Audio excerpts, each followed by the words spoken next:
Hi guys, welcome back to our channel. Pag-uusapan naman natin ngayon si J.M. De Guzman. Si J.M. De Guzman ay isa sa award-winning at versatile actor ng bansa. Una siyang naging kilala sa seryeng Angelito, Batang Ama, kung saan siya ay ginawaran ng mga parangal dahil sa kanyang magaling na pagganap bilang isang batang ama. Maliban dito, si J.M. ay naging bahagi rin ng iba't ibang proyektong tulad ng That Thing Called Tadhana. Hindi lamang sa pag-arte sikat si J.M. Isa rin siyang magaling na mang-aawit.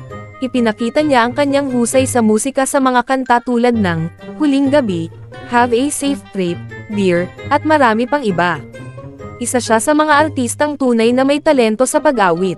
Sunod-sunod nga ang mga project ni J.M. De Guzman pagkatapos ng kanyang pagganap sa Ironheart bilang Joseph Cruz ay ngayon naman ay kasama naman siya sa teleserye na Linlang.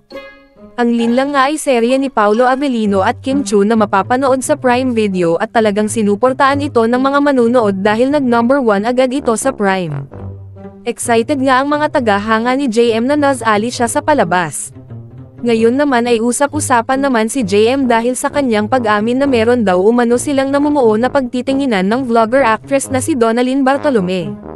Natanong nga ang aktor kung okay ba ang kanyang love life at ang sabi niya meron daw umano siyang nililigawan.